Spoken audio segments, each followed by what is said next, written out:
Magandang araw mga lods. Meron tayong re-repair ngayon na isang speaker. I-DIY natin. At ito mga lods, pigtail ang diferensya niyan. Putol yung pigtail. Kung gusto nyong matutong magdugtong ng pigtail ng speaker, tara panoorin nyo to.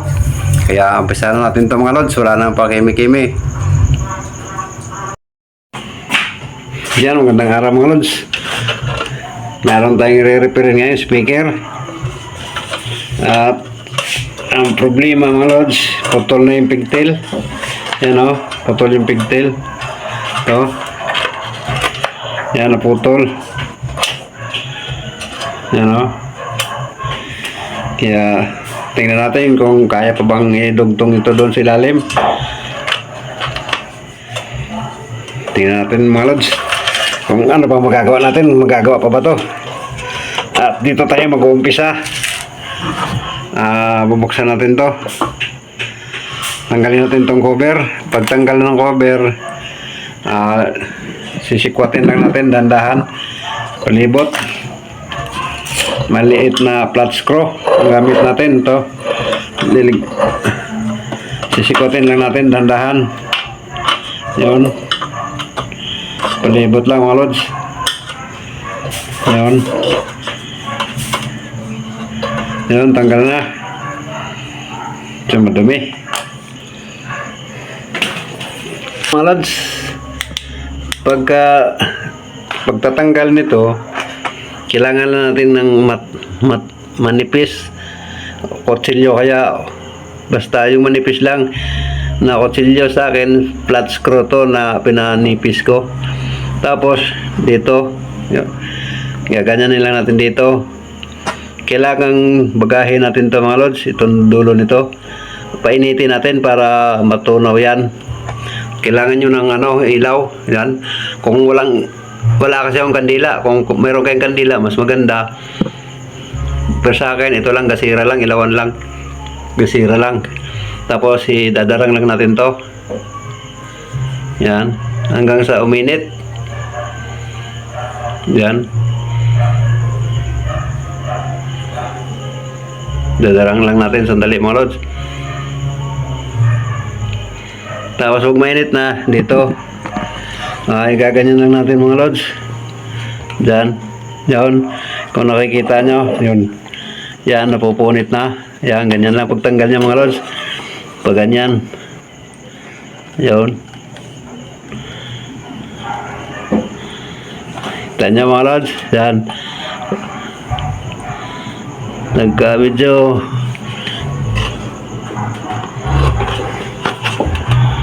yan, ganyan lang. Pagka hindi na mainit, darang naman natin. Ganyan lang yan. Pagka malamig na, dadarang naman natin sa apoy. Init na, yun, lagay naman natin ulit. Yan, ganyan lang yan mga lods. Yan, kung nakikita nyo, yan. Lagi nyo po ipersahin. Yun. Siguro nakikita nyo naman. Tapos darang ulit. Kasi mayroon niyang pandikit mga lods. Kaya kailangan natin tunawin yung pandikit para matanggal natin tong dust cap. Yan. Darang ulit natin sa apoy. Tapos pagka mainit na, balik ulit. Yun, kung napapansin nyo, mabilis pagka mainit. Kasi adhesive yan mga lods. Yan yun, nakayan yung kikita nyo, padikit yan, pandikit. Yun o. Yan, tatanggal niya pandikit.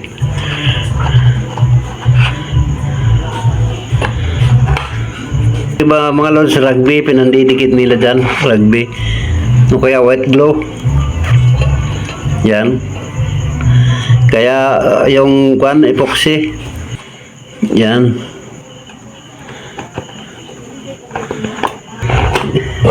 Ako, napunit. Huwag natin papersahin mga lods dahil baka mapunit, malaking punit, madamage. Yan, dito naman sa kabila. Yan. Tandahanin lang natin mga lods dahil napupunit. Tarang ulit.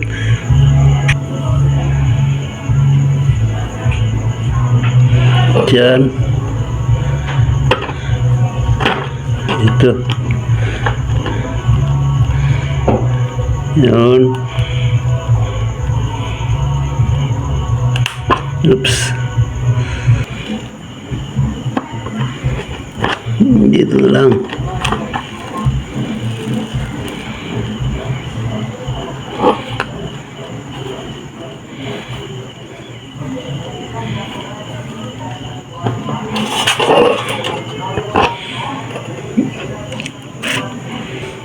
Diyan.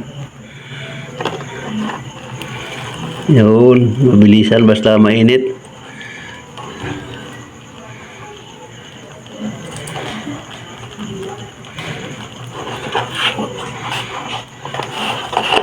Yan ang malapit na matuklap natin mga lods. Kailangan pag-initin natin ulit. Sandali lang naman to mga lods. Pagka natanggalin natin itong dust cap, kikita na natin yung ano dyan, pigtail. Dudugtong natin mamaya.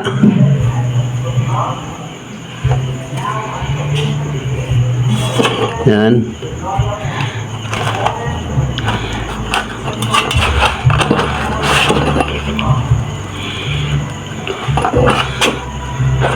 Medyo makapal yung pandikit nila mga lods, kaya kailangan nating libutin ulit. Kuwarin natin to pagka mayroon tayong tiyaga. Sabi nga nila pag may tiyaga, yan, may nilaga daw. Makakapit nyo. Yan, kailangan lang natin to sunugin yon.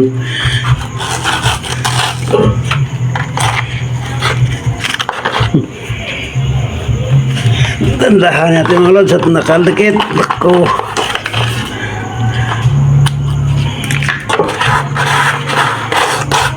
Ang dumi. Yan o. Kita nyo ang dumi. Taktak muna natin. Tapos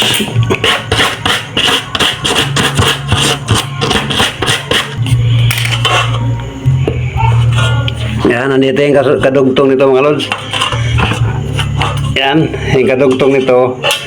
Kita nyo yung kadugtong nito. Nandito mga lods. Ito.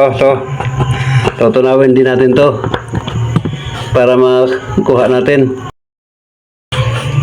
Yan, ito. Tunawin din natin. Magpainit muna tayo ng soldering. Painit muna tayo ng pansolda mga lods. Pause muna natin.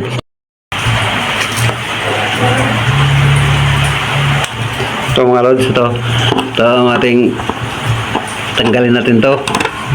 Yan, kailangan natin yung butasan para makapasok yung pigtail mamaya.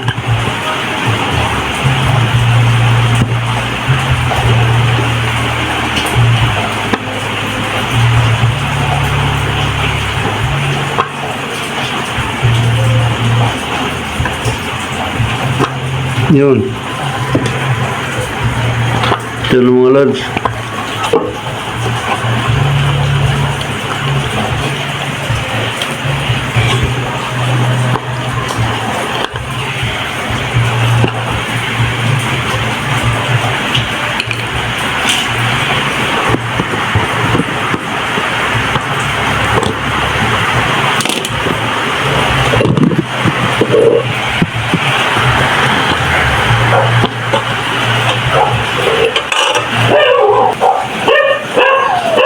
Ano? Palitan na natin ito mga lods. Mga lods, wala tayong available na pigtail wire. Susubok tayo nitong duplex wire mga lods, number 16. Testingan natin pagka kung pwede ba, dahil napakalayo ng bilihan dito mga lods. Kaya testingan mo natin tong duplex wire, electrical wire mga lods. Babalatan muna natin. Yan, babalatan ko muna.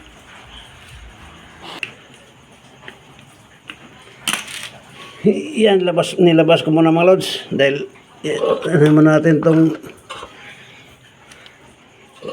ito. Tingnan natin kung okay pa ba to.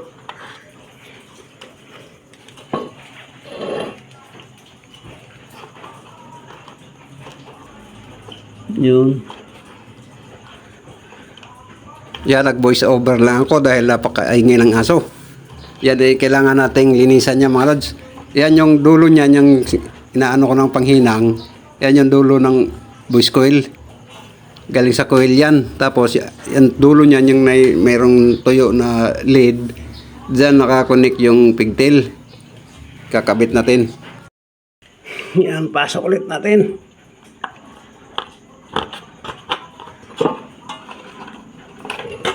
Tapos hilain natin dito sa loob, sa ilalim. Palabasin natin.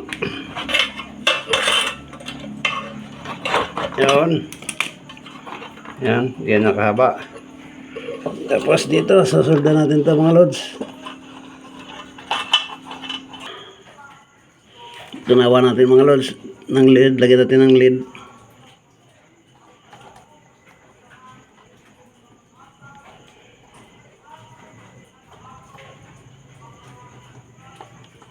Yun.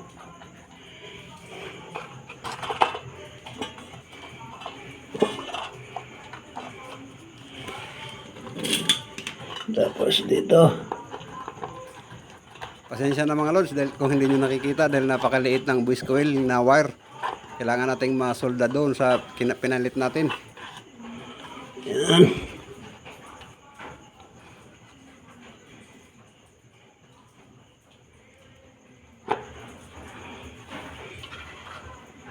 Nakikita ba dyan mga lods? Pasensya na kung hindi masyado makita dahil napakaliit. Susuldahin lang natin.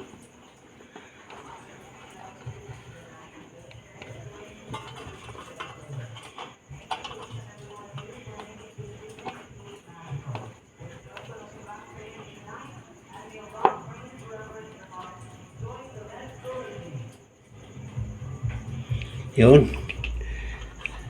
Solda na.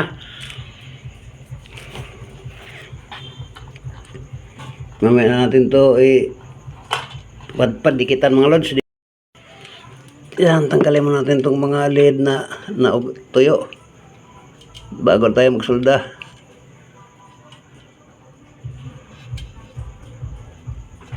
Yun.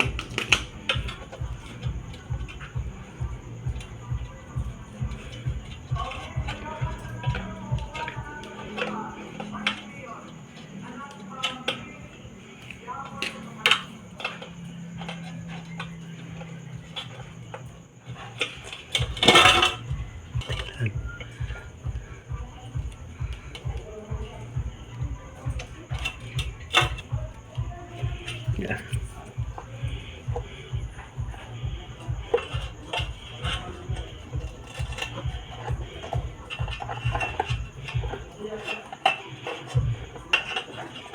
Yan. Sukatin lang natin ang haba mga lods. Ano haba? Ayan, para may play. Yun. Yung nagpe-play para hindi sumayad naman. Ay. Hindi pa rin nakikita. Pasensya na mga lods, hindi mo nakikita masyado. Yan, tayo magsusulda. Hihinangin natin.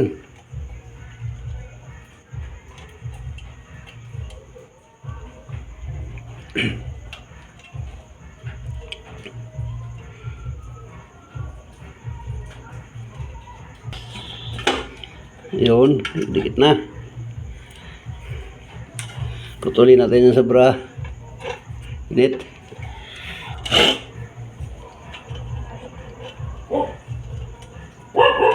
Yun. Tapos testingan natin mamaya. Ito.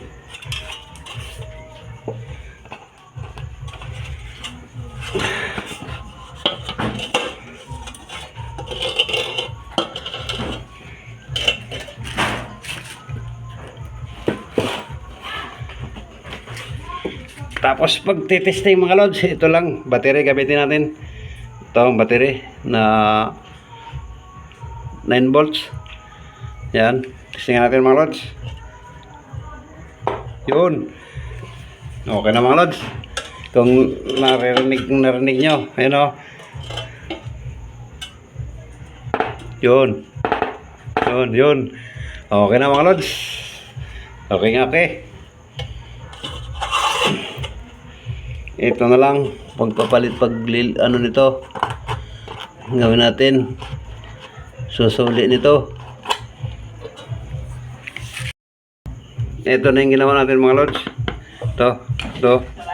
Yan. Ito lang naman ang putol kanina.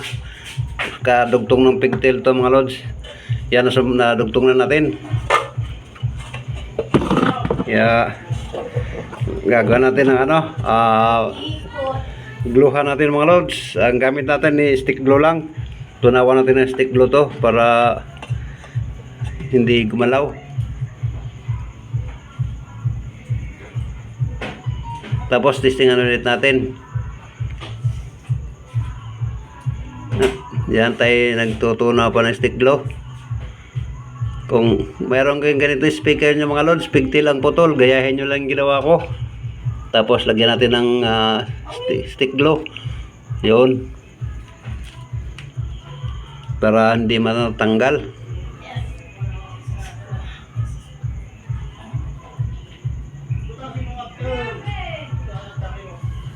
Yan. Lagyan pa natin. Dito naman mga lods. Yun. Pwede na yan. Tapos maya testingan ulit natin kung tutunog ba. Pagka ito gumalaw-galaw, pag testing natin ang battery mamaya at gumalaw-galaw, yun, goods na yun mga lods. At kung umabot kayo hanggang dito at kung nagustuhan nyo itong ating DIY na repair ng speaker, pwede ba hilingin ko sa inyo pag-subscribe, pag-like at pag-comment po. At paki-hit na rin yung notification bell para lagi kang updated sa mga DIY nating mga repair. Yan po, maraming salamat. Sana po matulungan po ninyo aking munting channel dahil napakaliit pa po ng ating munting channel mga lods. Maraming salamat. Pasensya na, ako ay talagang nabubulor. Nabubulor ako magsalita. Diyan, tuyo na. Tagalin muna natin. Maya bago testing natin ulit.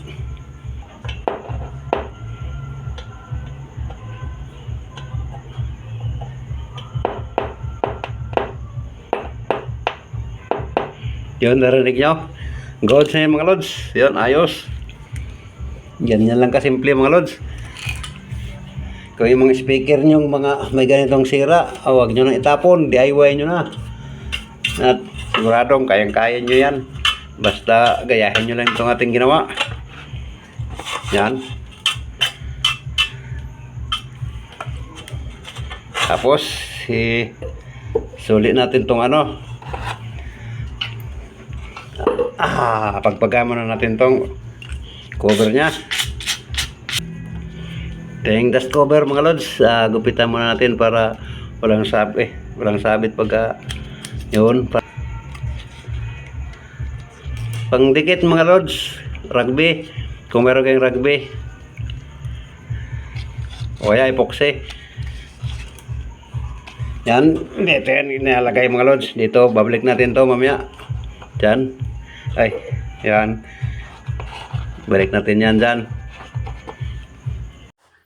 Ayan mga lods, nandito na tayo sa bahay ng may-ari nitong speaker. At ikakabit na natin. Yan nga pala ang pinabibili kong terminal, hindi sila nakabili. Dahil napakalayo naman kasi dito. Malaking gastos pagka mamasahe pambili nitong terminal. Yan, talagang nabubulol ako mga lods. At yan, binuhulan ko lang yan dahil ipapasok lang natin sa may terminal yan. Binutasan ko lang yung terminal para pag hinila-hila nila, hindi matanggal dyan sa may speaker yung solda. Tapos, balik natin yan dyan sa butas. Yan, may buhol na. Yan, papasok na natin. Nag-voice over lang ako mga lods dahil andito yung may-ari, may kausap. Sa bahay kasi nila to. Gadyo. Check. Normal Sound natin. check.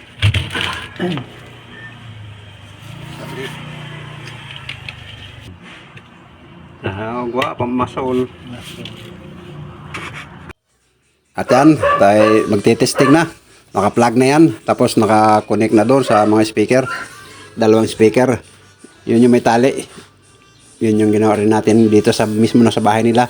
Yung isa ginawa din natin yan doon sa may bahay ko. Hindi ko akalain dalawa palang speaker niya sira. Kaya yan. Yan natin, i-power natin.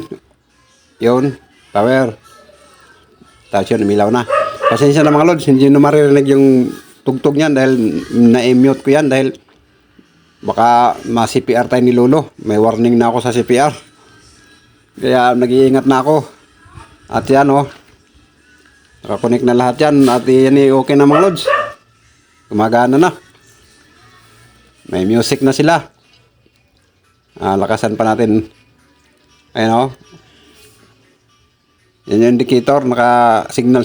Ibig sabihin, nagpi-play na yan mga lods. Tugtog na yan. Tapos pinatay ko na. Dahil may kausap yung may-ari mga lods.